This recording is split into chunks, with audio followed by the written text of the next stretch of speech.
college football world. It all comes right at the start of the bowl season. The dreams of high school football players come true. It's National Signing Day. High school football players can sign their letters of intent a couple months early. The University of Alabama. They were the creme de la creme of high school football. He's fast by any standard anywhere in the world. They're the elite program. The #1 ranked all-purpose bank. Ohio State University. Where will they attend? Incredible. University of Auburn. Put him on a field, that dude can run. Momentum in recruiting is real. Making the biggest decisions of their young lives.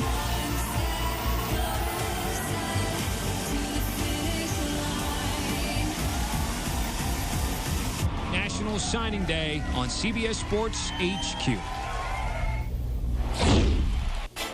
Welcome to the second hour of Signing Day here on CBS Sports HQ, our 2019 special. Here's a look at the recruiting rankings. Clemson at #1. You see Auburn at #8.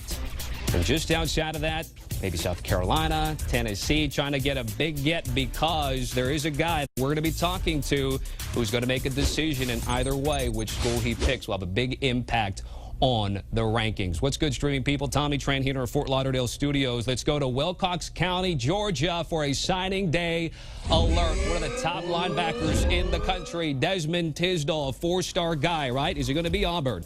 Is it going to be South Carolina? Perhaps Tennessee. We've seen the Vols and Jeremy Pruitt make some moves already.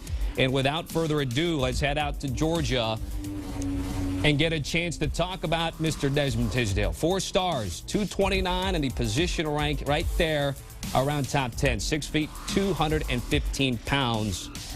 Here we go. Desmond, before I get your actual selection here, take me through the last 24 hours. When you went to bed and you woke up this morning, what's this day like been for you? I really can't explain, but it's been shocking that it's a dream come true. So. All right, so you're out there in Wilcox County, Georgia. Tell the world where you're headed, where you going. For the next 3 to 4 years, I'll be taking my time to the University of Auburn.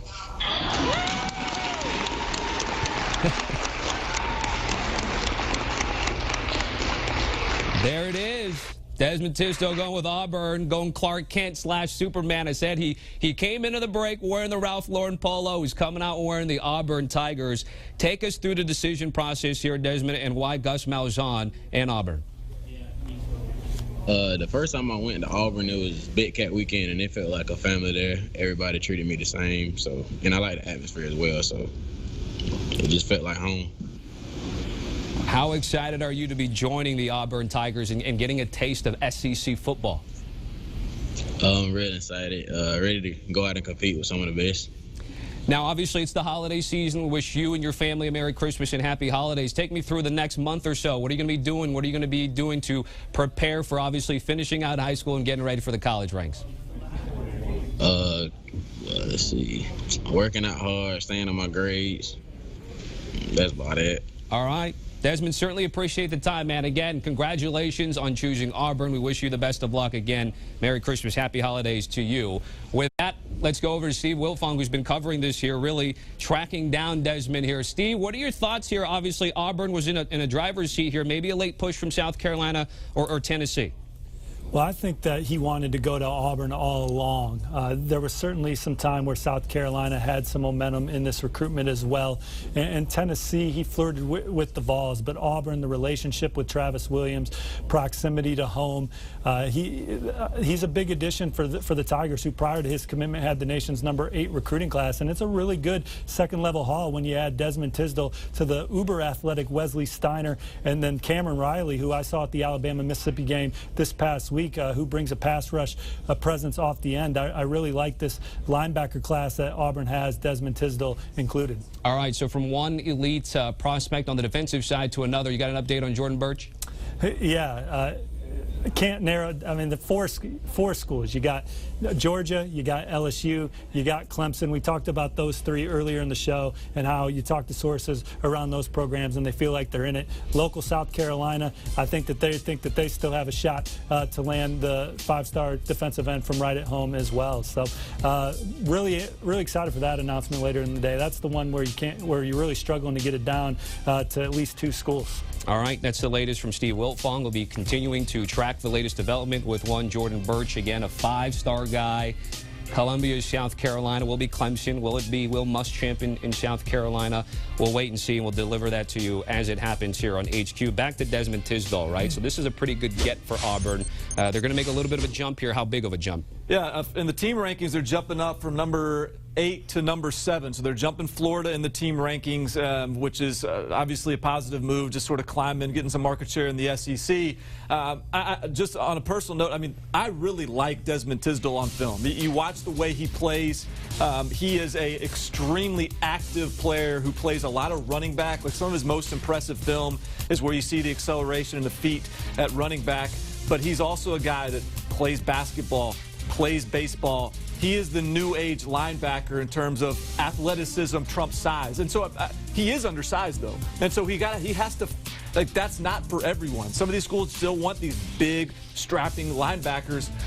Auburn is not one. Like, Auburn is a school that is very comfortable taking more of a space linebacker and filling him into their defense and allowing him to go and make plays behind that defensive line. So I think it's a really good fit schematically, and I think this is a kid that has a chance, if he develops the right way physically, to be one of the most explosive, dynamic linebackers in this class. Well, you have to be able to cover nowadays. I mean, that's the biggest difference, I think, for a lot of the linebacker positions is you have to be a jack of all trades. So having a pretty well-rounded background, you know, playing different sports helps with some of that as far as being able to rush, being able to stop, you know, the run, but also being able to cover.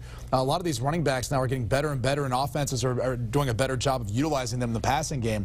Look at Clyde Edwards-Helaire, for example. I was just thinking the same thing. Like, this is, And that's what everyone's trying to replicate. Yeah. I mean, you look at what Joe Brady brought to Joe Burrow. One of the reasons why he exploded this year was so many easy dump downs to those running backs that really were a mismatch for a lot of linebackers. So, unfortunately, you know, you see at the NFL level, it's starting to come even more so to college football, even within these spread offenses that we see where more 4 wide receiver sets, 1 running back. Now that running back's going to be doing a lot more than just catching a screen or helping out in pass pro. He's a legitimate threat to catch the football. These guys have to be able to cover him. Guys like Desmond Tisdol setting up, having a sidestep because they know the back's coming out in the slot, maybe having to protect that. Gus Malzahn, and you mentioned, we talked about them making a little bit of a jump here, Barton. The recruiting aspect of Gus Malzahn, coming off a really nice Iron Bowl win, right, of course. Getting a guy like Desmond Tisdol and a couple more we anticipate here from him trying to lock things up. Yeah, I think one of the areas, and I mean, look, what drove Auburn's success this year was defensive line, right? And so I think that when you look at this class, it's in a lot of ways a very typical Auburn class. You've got some big perimeter, sort of vertical threats at wide receivers, Xavier Capers and J.J. Evans among them. Then you have these really athletic linebackers, not only Desmond Tisdale, but Wesley Steiner, who's one of the better testing linebackers in the entire country. But I ultimately think, and as is typically the case with Auburn, the success of this class boils down to defensive line. And they did a phenomenal job stealing a kid named Jay Hardy out of the state of Tennessee from the University of Tennessee. That's a kid that might sign in February, so we've got to see if his LOI comes in. But the other one they got out of Georgia is Ikevius Walker, who is, I think, the type of player you could see impact next year, especially as some of those spots come available on that Auburn defensive front. So I think they've continued to sort of stay with the recipe where they found success in recruiting and gotten those guys at those positions. Running back Tank Bigsby, another real impact player at running back, I think, that Auburn's landed. You got to replace Derek Brown. He meant everything to that Auburn defense. Is going to be a top 5 pick in this next year's draft, so they've got to find someone to replace him because everything started and stopped for their defense at that spot, especially when you look at their front. But Gus Malzahn, you talked about the Iron Bowl win, how important that was. I mean, early on this season, you weren't necessarily sure if he was going to remain as the head coach, depending on how the season went. He's really now able to couple that win with gaining some ground in some of these recruiting rankings, getting some more talent on that roster. I don't think we can underscore just how big of a win that was for Auburn in the landscape of recruiting right now. All right.